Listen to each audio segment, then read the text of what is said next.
Halo, selamat pagi sahabat Bethsaida. Kembali lagi bersama Bethsaida Hospital dalam webinar Bethsaida Hospital yang akan membahas tentang metabolic syndrome in office worker.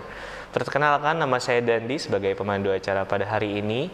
Dan hari ini kita akan membahas tentang bagaimana metabolic syndrome ini dalam orang-orang pekerja kantoran khususnya, yang mungkin cocok banget nih buat sahabat Bethsaida yang orang kantoran nih ya, yang biasa seringnya duduk depan komputer 8 jam atau bahkan sampai 12 jam karena lembur ya, dan tanpa ada istirahat yang stretching atau lain-lainnya, kan suka pada males juga tuh ya.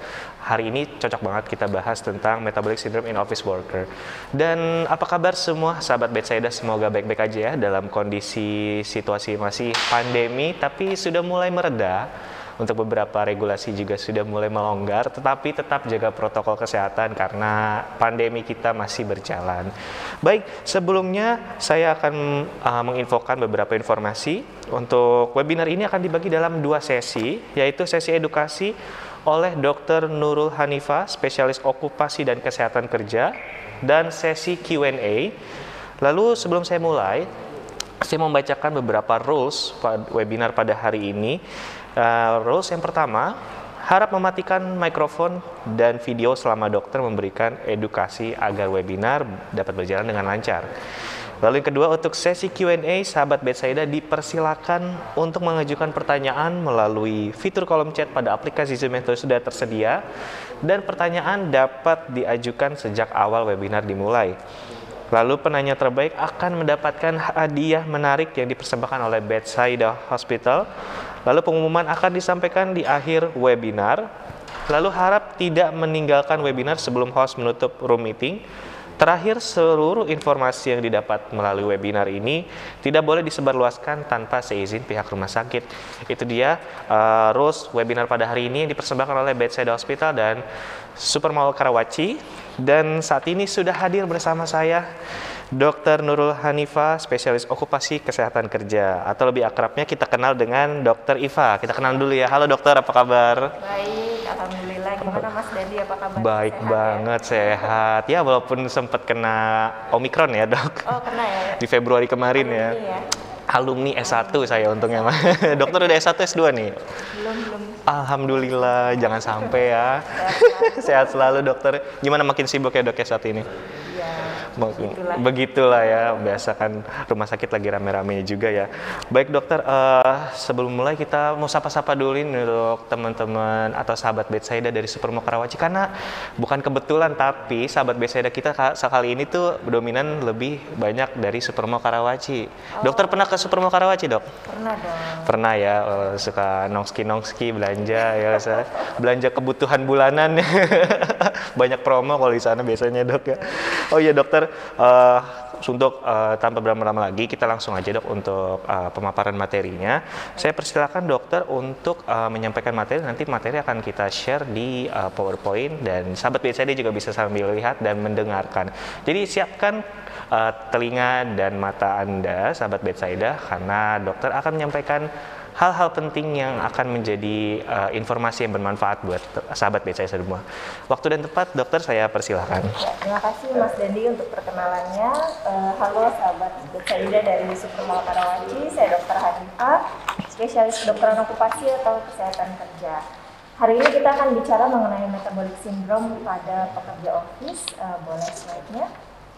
Ya, ini mudah-mudahan sudah terlihat ya slide-nya. Jadi, kenapa sih kita mesti bicara mengenai metabolic syndrome pada pekerja kantor? Pasti ada sesuatu yang membuat ini penting untuk dibicarakan. Karena apa? Karena pekerja kantor ini memang berisiko untuk memiliki metabolic syndrome, ya. Baik, kita mulai dari definisi ya. Kalau kita bicara tentang sesuatu, tentu kita harus tahu dulu artinya ya. Nah, jadi metabolic syndrome ini suatu sindrom atau kumpulan gejala. Jadi kalau kita bicara sindrom, artinya kita bicara mengenai kumpulan gejala. Nah, apa saja gejala dari sindrom metabolik ini? Yang pertama, yang harus ada adalah obesitas abdominal. Apa artinya? Ini biasanya kalau orang bilangnya perutnya buncit ya. Nanti biasanya kalau kita bilang abdominal obesity ini pada pria itu lebih dari 90 cm dan pada wanita lebih dari 80 cm ya. Dan abdominal obesity ini harus disertai dua komponen lainnya. Ya, ini ada beberapa, tapi kita pilih dua nih kalau udah ada abdominal obesity ya, pada pria lingkar perutnya lebih dari 90 cm dan pada wanita lebih dari 80 cm, ditambah dengan salah satu dari tekanan darah yang meningkat ya, kemudian HDL yang menurun, trigliserida yang meningkat, dan gula darah puasa yang meningkat. Ya, kalau kita bicara mengenai HDL dan trigliserida, tentu kita langsung ingat yang namanya lemak baik dan lemak jahat ya, kita sering dengar itu. Nah, HDL ini adalah yang kita sering sebut dengan lemak baik. Kalau dia low atau kurang, itu berarti adalah salah satu dari tambahan gejala dari sindrom metabolik seperti itu ya. Nah, kalau trigliserida ini salah satu juga dari profil lemak. Dari 4 profil lemak yang kita punya dalam tubuh ya, ada kolesterol total, trigliserida, HDL, dan LDL. LDL adalah yang biasa kita sebut dengan lemak jahat. Nah, kalau di sindrom metabolik ini kita cuma ambil dua ya, HDL dan trigliserida seperti itu. Nah, atau ditambah dengan glukosa puasa yang meningkat ya. Kalau kita cek glukosa atau gula darah itu juga kan macam-macam ya. Ada glukosa darah sewaktu atau random glucose, kemudian ada gula darah puasa, gula darah 2 jam sesudah makan. Nah, itu biasanya tinggal itu. Tapi dalam sindrom metabolik kita lebih melihat pada glukosa puasa ya. Nah, ini kenapa sih? Terus kenapa dok kalau misalnya kita lingkar perutnya bertambah, kemudian ada 2 gejala yang tadi ya? Memang kenapa? Nah, ini meningkatkan risiko adanya cardiovascular disease atau penyakit jantung ya. Jadi serangan jantung, kemudian stroke dan lain-lain. Nah, itu kemungkinan kita terkenanya meningkat apabila kita punya yang namanya sindrom metabolik dalam tubuh kita ya. Nah, ini metabolic syndrome nih rangkumannya ya. Gula darah meningkat yang puasa, kemudian high blood pressure atau tekanan darah meningkat. Nanti kalau angka-angkanya ada di slide berikutnya ya, jangan khawatir.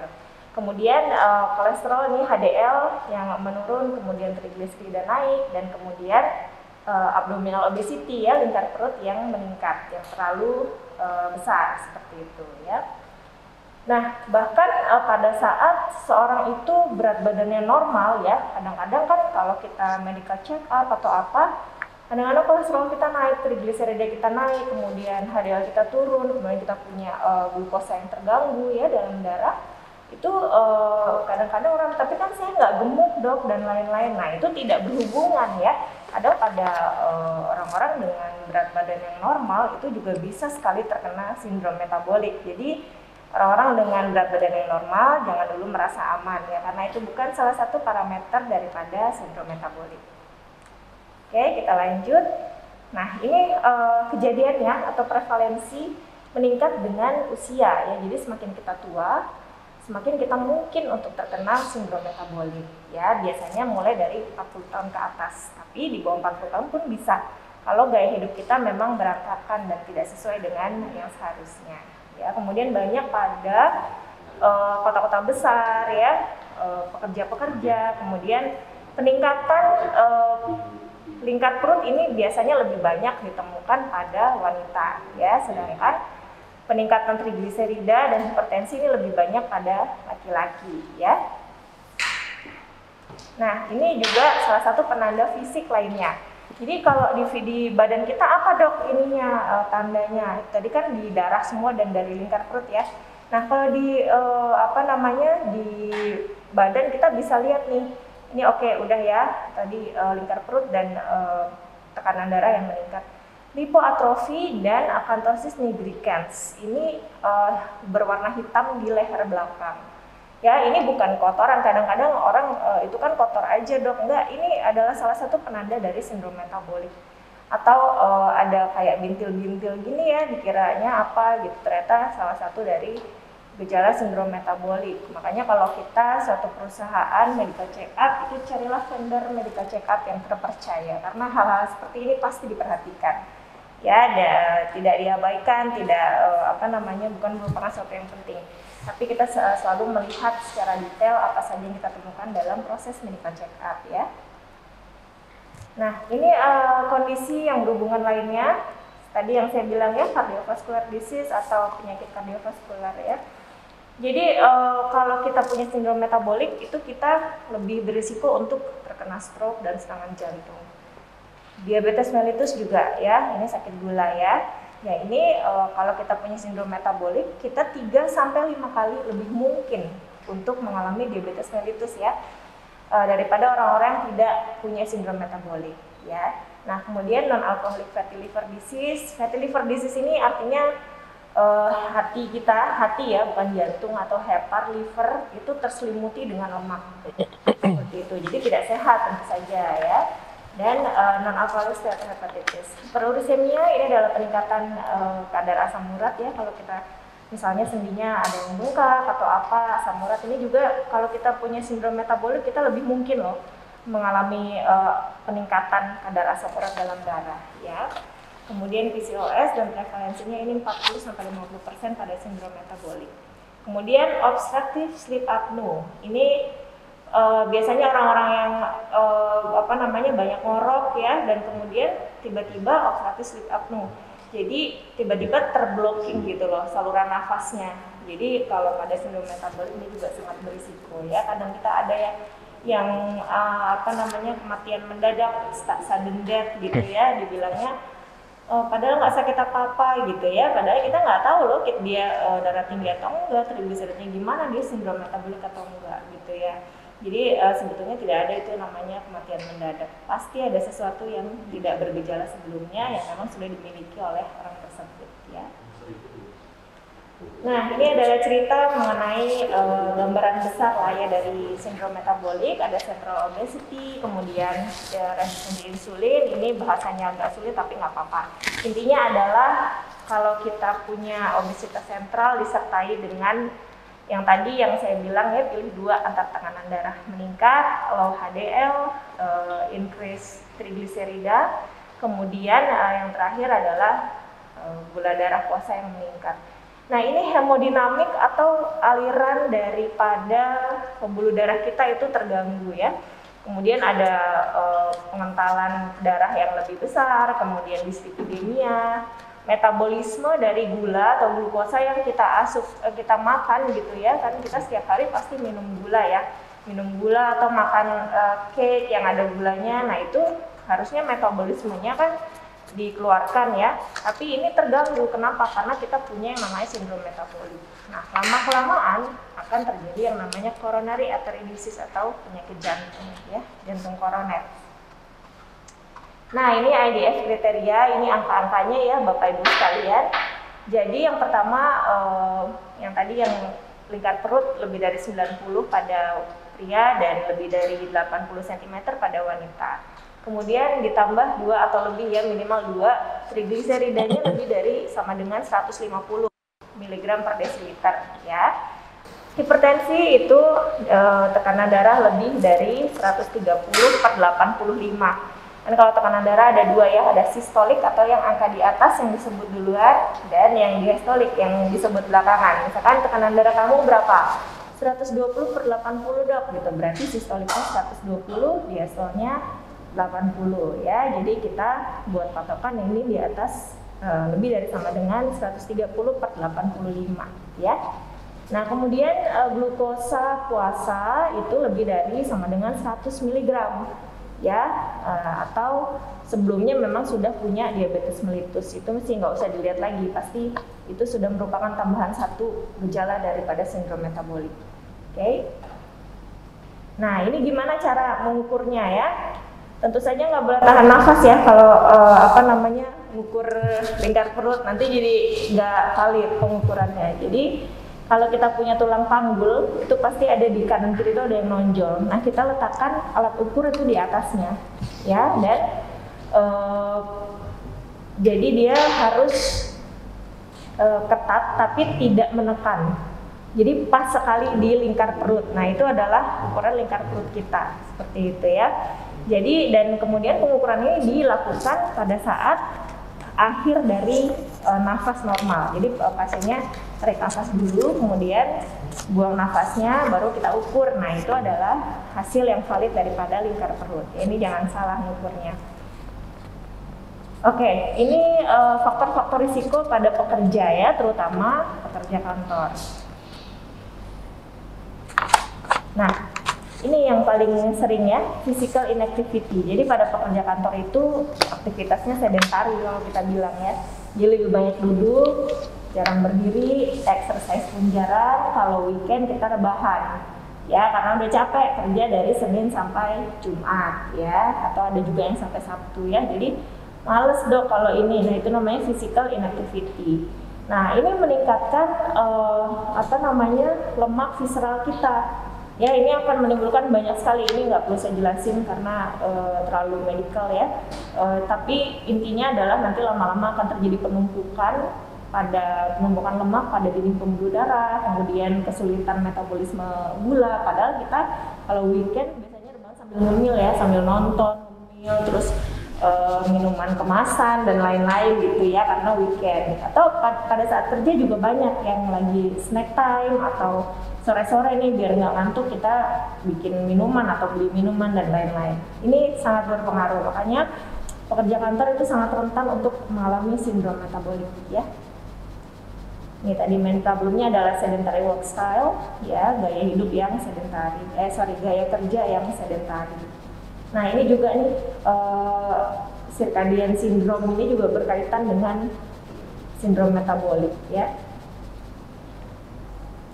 Nah, ini adalah salah satu keuntungan ya, selain pekerja kantor itu berisiko karena sedentary lifestyle, tapi dia punya keuntungan juga, yaitu karena kalau non shift work kan, kalau pekerja kantor biasanya tidak ada shift ya, jadi lebih reguler gitu.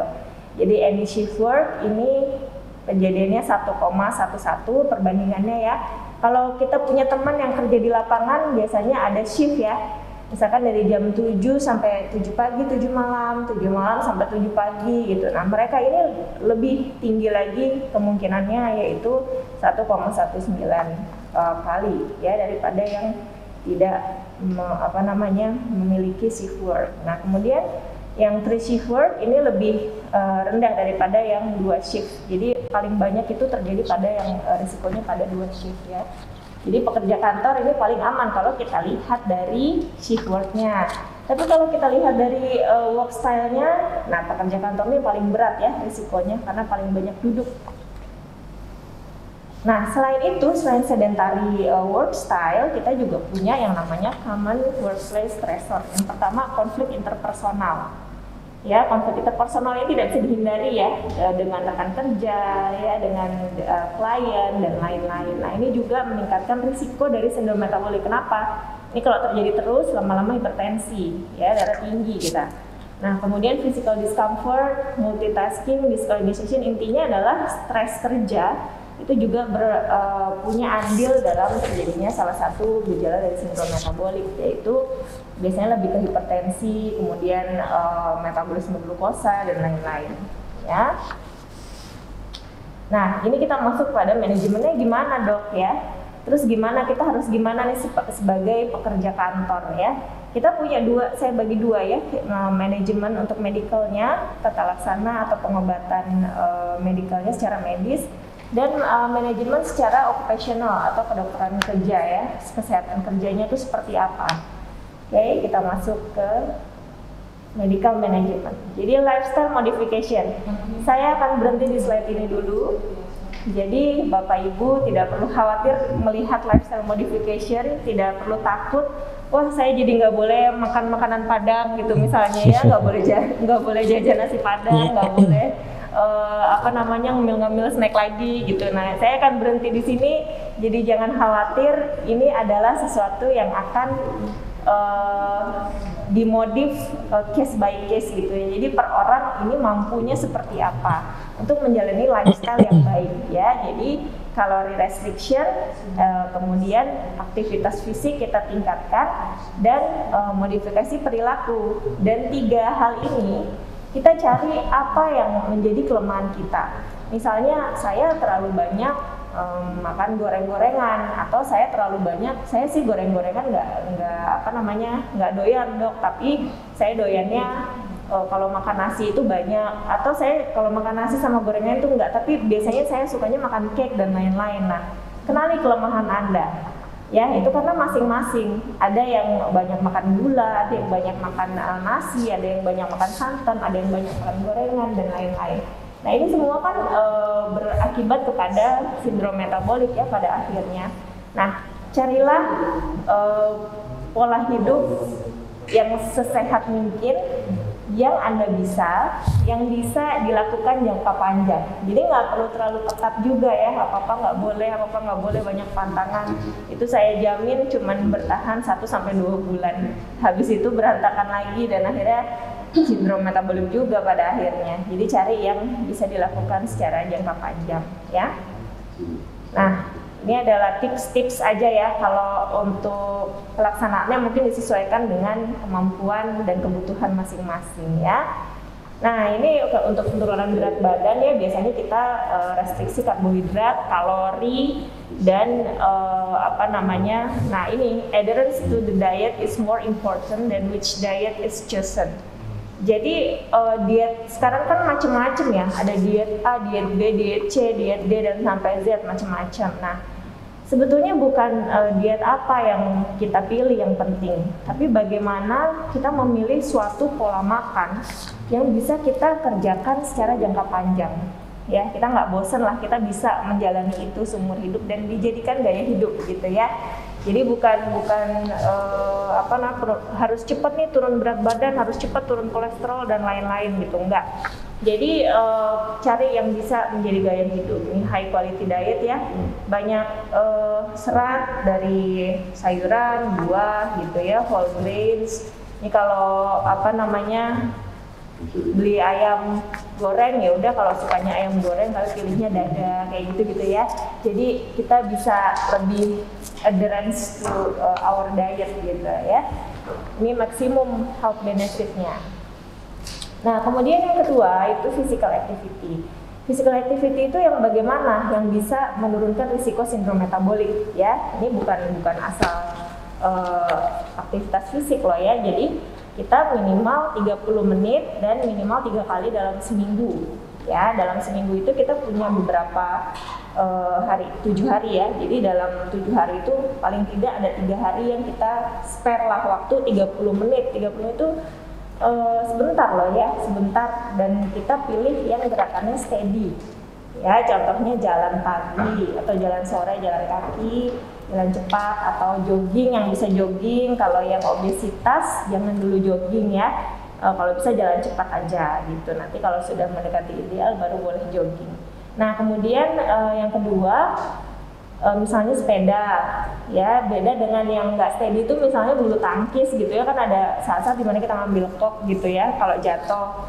Nah, kalau misalnya untuk menurunkan atau menghilangkan risiko metabolic syndrome ini, atau menurunkan kolesterol, menurunkan tekanan darah, itu yang sifatnya steady. Jadi kita selama 30 menit kita bergerak tanpa berhenti, dan kalau bisa kecepatannya tetap ya gitu. Tapi yang penting tidak berhenti-berhenti. Nah, kemudian kalau yang punya riwayat penyakit jantung, sebelum ada program exercise, program olahraga, ini baiknya konsultasi dulu pada dokter jantungnya ya, karena tidak semua olahraga cocok untuk para penderita penyakit jantung. Oke, ini target terapi ya. Target terapi kita harus nurunin sampai berapa dok ya untuk kita bebas dari status sindrom metabolik. Yang pertama, trigliserida ini kurang dari 150 ya. Kalau bisa kita turunin di bawah 150. Nah, kemudian rise in HDL kolesterol ini paling baik dengan penurunan berat badan. Kemudian LDL ini kurang dari 100 targetnya. Kemudian tekanan darah itu tentu saja kurang dari 120/80 ya kalau mau bagus. Nah, kemudian semua yang dengan hipertensi ini kurang garam, kemudian banyak serat, dan produk yang low fat atau non fat. Dan juga saya berpesan juga nih untuk teman-teman ya, untuk Bapak Ibu sekalian, kalau kita beli makanan di supermarket, biasakan melihat ingredients-nya di kemasan. Ya, lihat gulanya berapa gram, takaran sajinya berapa dalam satu pack itu. Ya, kalau takaran sajinya 2, berarti kalau misalnya kita habis tuh satu pack itu, berarti kalori per saji itu dikali 2 gitu ya. Jadi itu takaran per saji, bukan satu pack itu. Jadi biasakan kalau kita beli di supermarket misalnya, oh ada yogurt nih, yogurt kan sehat ya, ternyata gulanya tinggi. Itu yang nggak jadi sehat ya, pencernaannya sehat tapi diabetes ya. Jadi biasakan melihat ingredients-nya. Nah, kita masuk ke dalam manajemen kesehatan kerja ya. Ini mungkin melibatkan HR, kemudian melibatkan manajemen perusahaan ya. Jadi kita harus tahu bahaya potensial yang menyebabkan sindrom metabolik ya, dan mitigasinya seperti apa. Jadi pertimbangkan program wellness ya, program wellness untuk karyawan ini banyak macamnya, ada nanti ada di slide berikutnya. Kemudian medical check up yang benar ya, ada pre-employment, annual, pre-retirement, dan incidental. Incidentalnya khusus ya. Jadi yang benar-benar dipilih pemeriksaannya yang sesuai dengan kajiannya di tempat kerja. Jadi bahaya potensialnya apa? Apakah sedentary lifestyle, apakah shift work, apakah bahan-bahan kimia, fisika, dan lain-lain ya kalau kita bicara di luar metabolic syndrome. Nah, ini carilah vendor medical check up yang benar-benar memperhatikan ini ya. Jadi bukan hanya untuk regulation compliance saja. Sayang ininya budgetnya ya untuk medical check up, tapi hanya untuk compliance saja. Dan ingat, deteksi dini atau diagnosis yang early itu kita saving medical cost-nya banyak sekali. Ya, jadi daripada kita hemat-hemat untuk medical check up tapi nanti nggak benar ya MCU-nya, terus banyak yang sakit. Nah, itu kita juga yang nanggung ya. Kemudian work resilience program, ini program untuk coping mechanism stres kerja. Ya, ini juga penting untuk dilakukan di perusahaan. Juga nutrition ya, nutrisi diperhatikan. Kan banyak yang makan siang di kantor ya, seperti itu. Nah, kemudian wellness program nih yang tadi saya bilang ya, ada organisasi atau perusahaan yang memberikan kesempatan untuk berolahraga, menyediakan ruangan untuk fitness dan lain-lain. Kemudian smoking cessation program atau program berhenti merokok. Kemudian ada yang juga memberikan wellness program yang berkaitan dengan penurunan berat badan. Nah, ini banyak sekali macamnya ya wellness program. Oke. Nah, saya mau highlight pada asupan gula di tempat kerja ya, karena ini sangat berbahaya dan kita sering nggak sadar ya kalau kita makan banyak gula di tempat kerja. Ya, kemudian ini sumber-sumbernya biasanya dari teman-teman, kemudian kalau ada yang ulang tahun ya, kita satu tim berapa orang, dalam satu tahun berapa orang yang ulang tahun, nanti dia bawa cake dan lain-lain, atau kita yang nyiapin cake gitu, kita makan bareng-bareng gitu. Nah, ini atau ada yang perpisahan misalnya ada yang resign atau apa. Nah, itu adalah satu sumber dari asupan gula tempat kerja. Office candy dish biasanya kan ada tuh mangkok-mangkok ya isinya permen. Nah, itu juga sangat merupakan salah satu sumber masuknya gula tambahan daripada yang kita makan sehari-hari ya. Vending machine, hati-hati. Ini baiknya kalau pemilik perusahaan memperhatikan sih yang ada dalam vending machine ini apa. Kalau memang di perusahaannya ada ya, yang tinggal masukin uang terus nanti keluar. Nah, itu apa saja yang dijual di dalamnya itu kan kita bisa atur. Jadi kalau bisa yang low sugar ya, jangan terlalu berlebihan. Drug wraps juga berpengaruh. Kemudian, nah ini ada sugar rekomendasi gula, asupan gula per hari. Jadi dari American Heart Association, jadi untuk wanita itu 25 gram per hari. Ya, 25 gram itu kira-kira cuman 1,5 sendok makan. Ya, kalau sendok teh ini 6,5. Kemudian kalau laki-laki ini 37,5 gram per hari ya. Nah, ini dia yang kita sering jumpai ya di kantor-kantor ya, kalau lagi bosen atau apa, kita kerja sambil minum teh botol fruity, ini tanpa ini ya merek ya, tapi ini adalah jumlah gula di dalamnya. Satu bongkah ini setara dengan 4 gram gula pasir Ya ini bukan nggak boleh ya, ini boleh. Saya sih kalau saya nggak pernah melarang sama sekali nggak boleh gitu seumur hidup. Tapi coba dikurangi, coba ditakar, coba diingat-ingat dalam seminggu kita udah berapa gitu ya minum minuman kemasan ini. Jadi ini sih tetap boleh gitu ya, tetap nanti hidup kita hampa ya kalau nggak ada Coca-Cola dan lain-lain karena itu kan memang kita sudah terbiasa dengan gaya hidup yang seperti itu. Tapi kalau bisa sih dalam seminggu ditakar gitu ya, bagaimana lah cara mengaturnya yang bisa kita lakukan untuk jangka panjang ya. Nah ini tips-tips ya bagaimana kita mengurangi keinginan untuk ngemil gitu ya, untuk minum minuman kemasan dan makanan kemasan. Biasanya minum banyak air mineral, air putih ya, kemudian contingency plan itu maksudnya kalau kita stres kan banyak ya yang emotional eating namanya. Jadi kalau stres itu bawaannya ngemil. Ini pasti Bapak Ibu nih banyak yang seperti itu. Nah, buatlah contingency plan. Jadi kalau stres kita harus apa? Jadi bukan kita lari ke makanan, tapi kita misalkan meditasi yang singkat, atau kita stretching atau apa, atau kita coping mechanism yang lain selain makanan ya, karena kalau makanan cemilan itu pasti mengandung gula yang tinggi ya. Mindful food log ini adalah catatan apa saja yang kita makan sehari-hari ya. Jadi kita punya catatan tuh, misalkan buku khusus. Misalkan pagi kita bangun udah minum apa, minum kopi, misalnya kopi gulanya berapa. Ini memang agak repot, tapi kalau memang niat banget ya untuk menghindari sindrom metabolik, ini akan sangat menolong. Dan ini sangat menolong juga untuk menurunkan berat badan ya.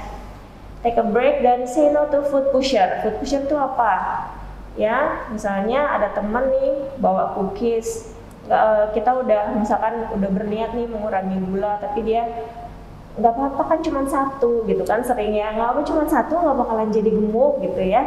Tapi ini sering gitu, dia cuma satu tapi sering bawanya ya gitu misalnya. Kemudian mocking nih, cie lagi diet gitu, udahlah nggak apa-apa makan aja, yuk kita makan. Nah ini food pusher ya, jadi kita okay to say no to them.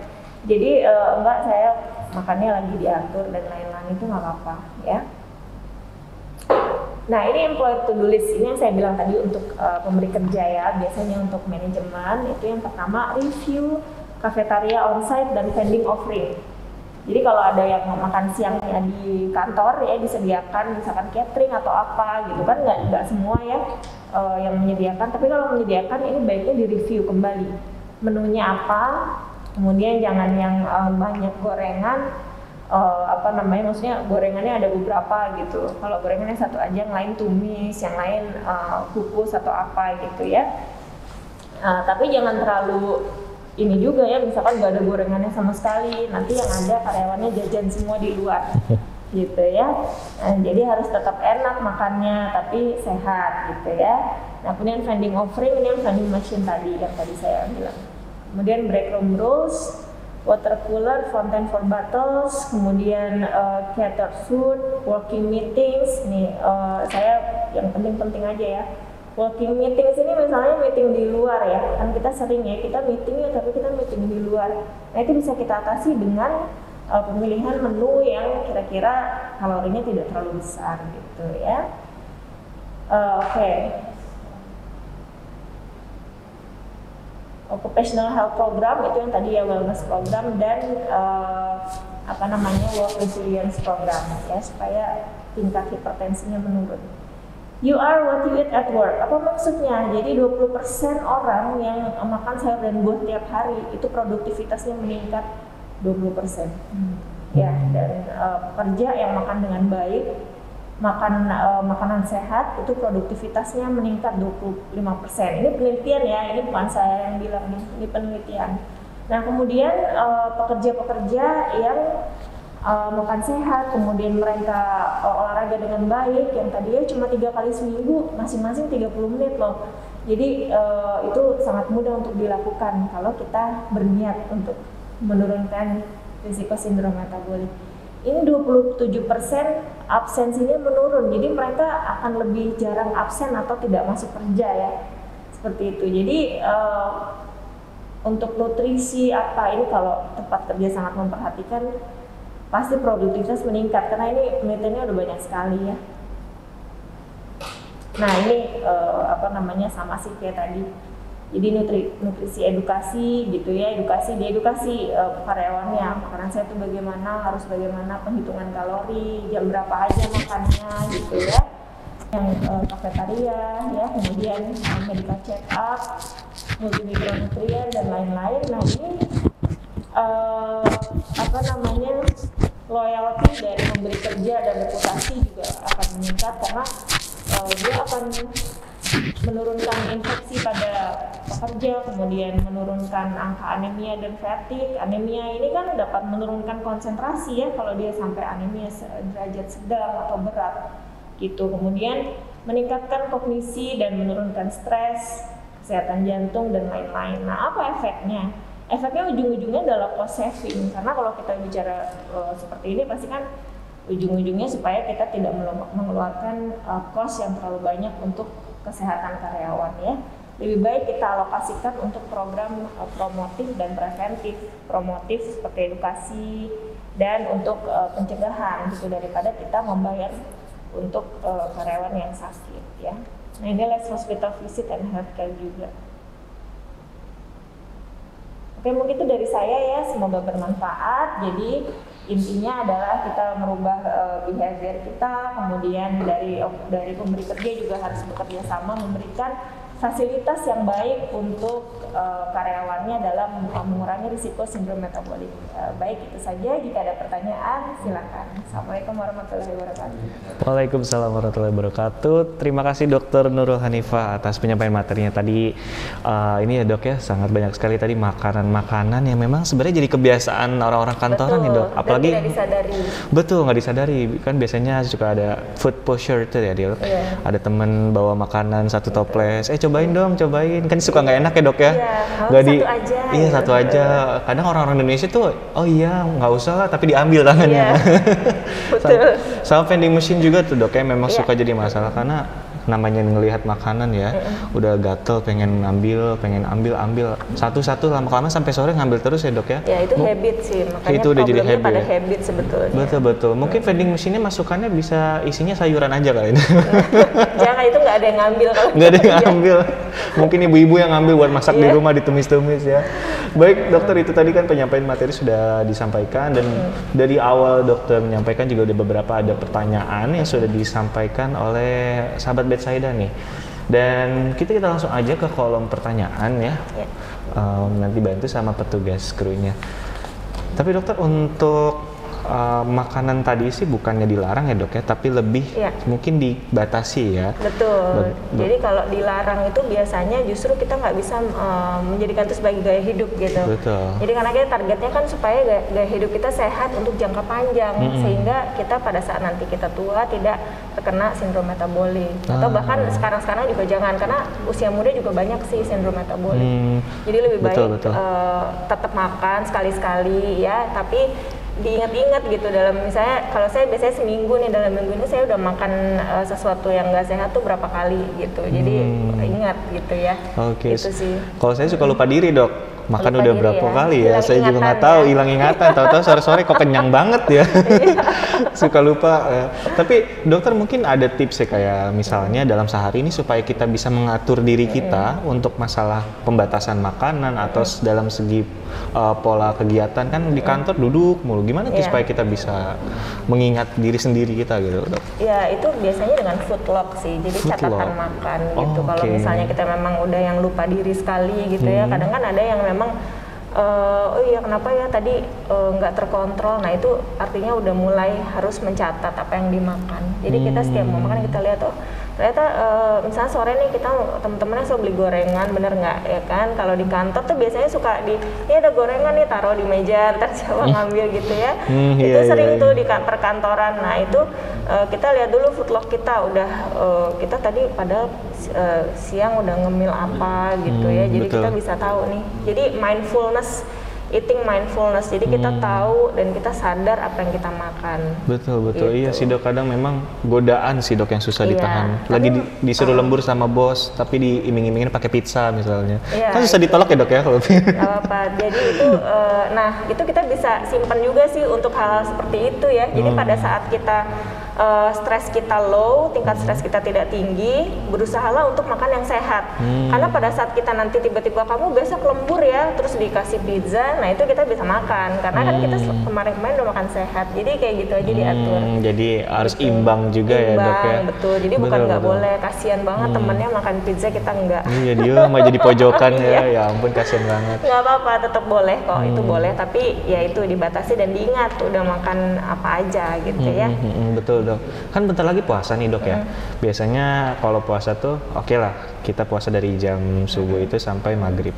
Tapi yang jadi masalah adalah di saat buka puasa tuh suka lupa diri dok. Iya. Semua gorengan, bihun, karbohidrat double ya dok ya. Itu juga kadang suka susah diatur dok. Apalagi kalau kantor itu suka ngadain bukber misalnya. Iya. Nah itu makanannya udah macam-macam tuh, es biji selasi atau lain-lain, Iya. gula semua itu dok Cobain ya. semua ya. Cobain semua, aduh aneh ya. Oke, pertanyaan udah siap ya? Baik. Baik, Kita mulai. pertanyaan kita langsung pertanyaan pertama dari Bapak Herlan Arda Persada. Apa yang menjadi resiko terkena sindrom metabolik dan apa saja tes yang bisa dilakukan untuk sindrom metabolik dok? Oke. Jadi terima kasih Pak Herlan ya, Pak Herlan, pertanyaannya apa saja risiko terkenanya ya. Yang pertama adalah obesitas Pak, kemudian ada yang sudah punya riwayat penyakit gula sebelumnya ya, itu kemudian perutnya buncit, itu sangat berisiko untuk terkena sindrom metabolik, kemudian kurangnya aktivitas fisik ya, pola makan yang berantakan, itu sangat berisiko untuk menjadi sindrom metabolik. Nah tesnya apa aja nih kalau mau tahu kita tuh sindrom metabolik atau enggak sih gitu ya. Yang pertama kita ukur lingkar perut ya, lingkar perut yang pertama. Yang kedua kita cek profil lemak kita ya, ada kolesterol total, trigliserida, HDL dan LDL. Itu biasanya kalau di fasilitas kesehatan atau laboratorium itu menjadi satu kesatuan, tapi yang nanti kita lihat adalah trigliserida dan HDL. Dan selanjutnya adalah glukosa puasa. Nah itu sih, itu aja yang kalau kita cuma mau tahu, sekedar mau tahu kita sindrom metabolik atau enggak.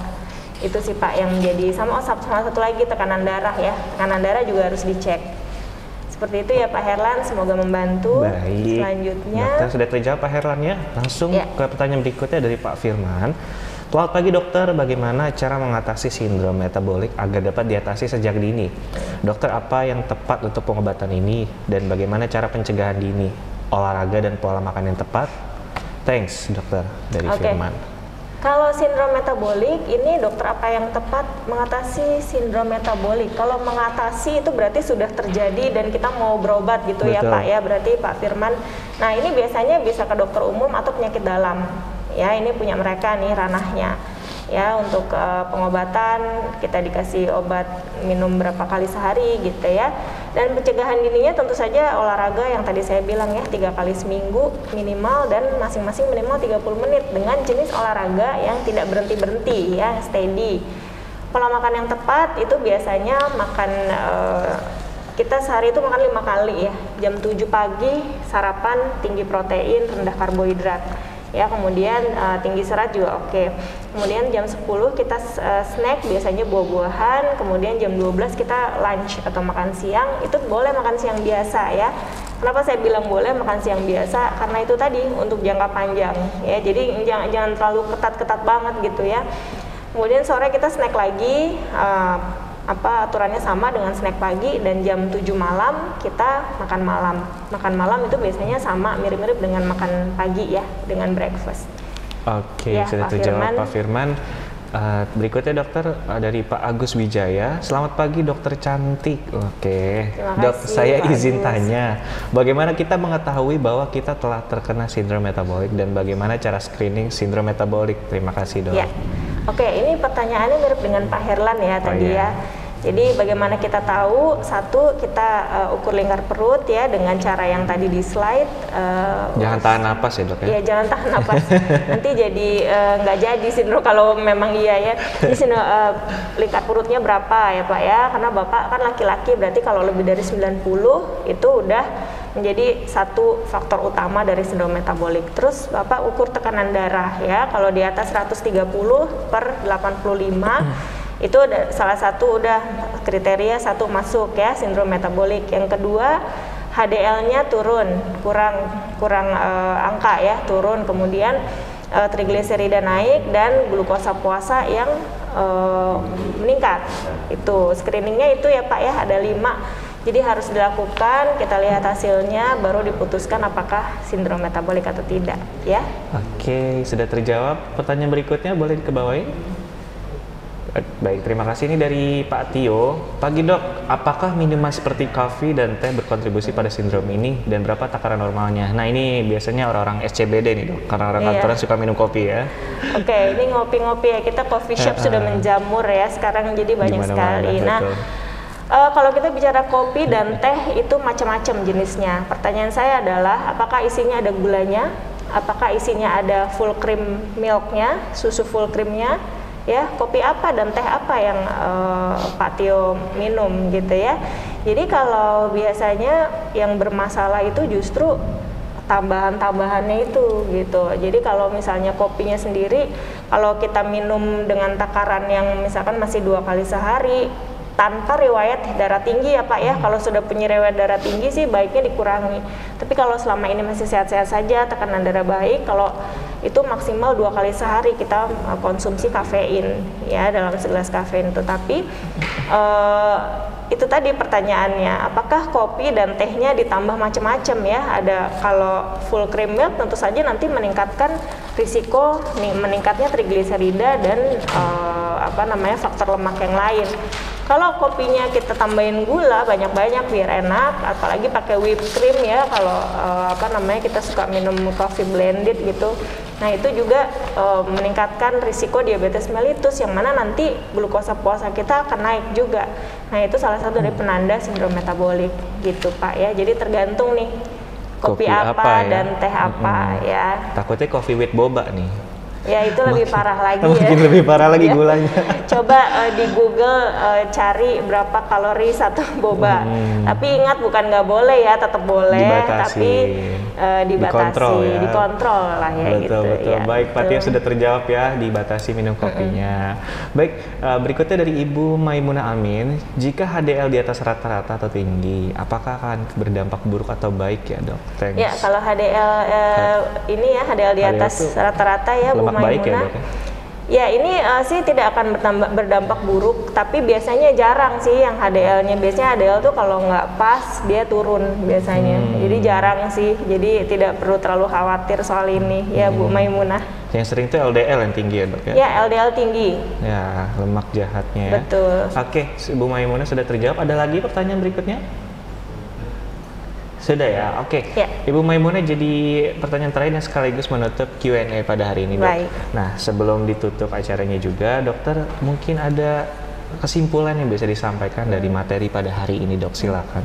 Baik, mungkin kesimpulan yang bisa saya berikan adalah yang pertama, screening dari sindrom metabolik itu setidaknya ada 5 hal yang perlu kita jalani ya. Yang pertama, pengukuran lingkar perut.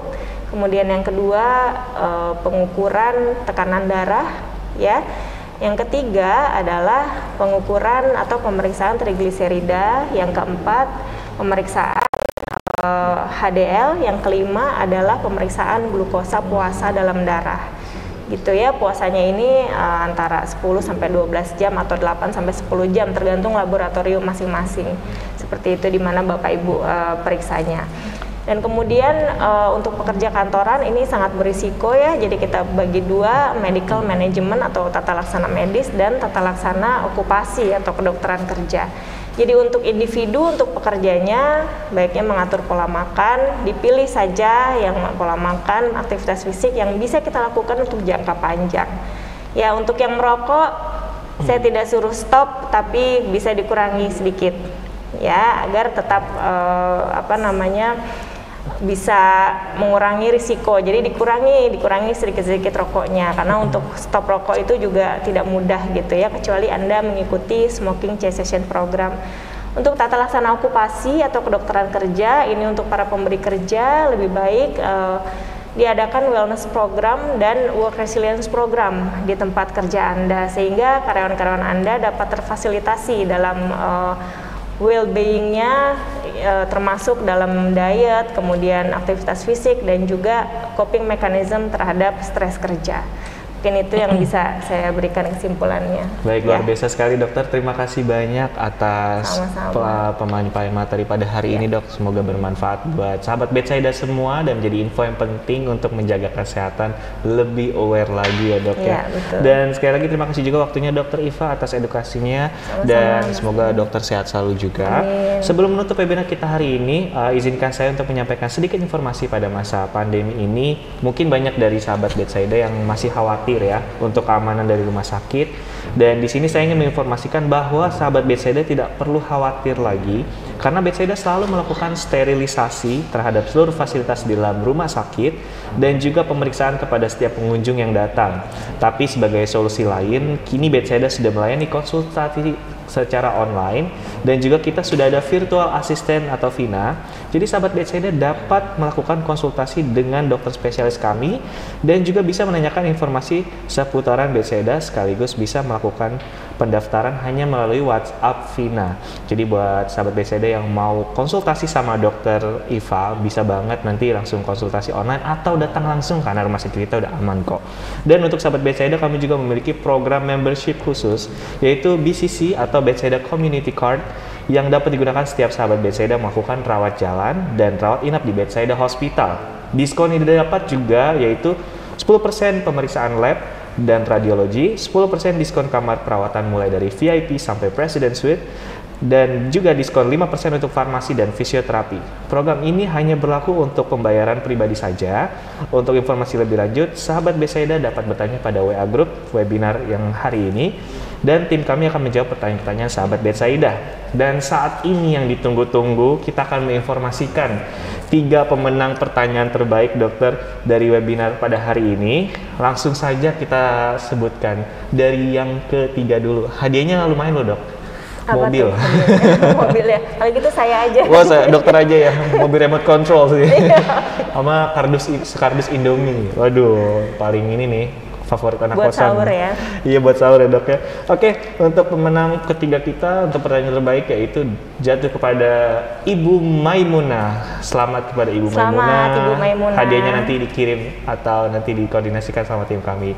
Lalu pemenang kedua kita jatuh kepada sang coffeeholic Pak Tio. Pak Tio, yang suka minum kopi tadi nih. Jangan-jangan pemilik coffee shop di SCB. Jangan-jangan nih, nanti kalau punya saya mau mampir nih Pak Tio.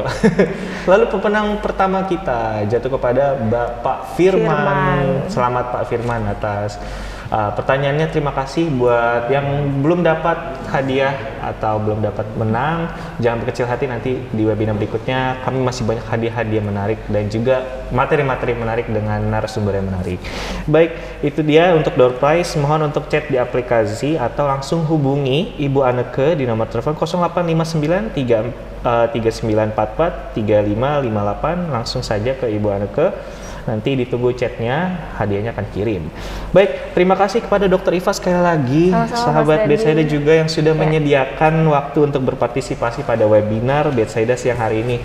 Saya yakin edukasi ini dapat memberikan manfaat bagi kita semua ya dokter ya.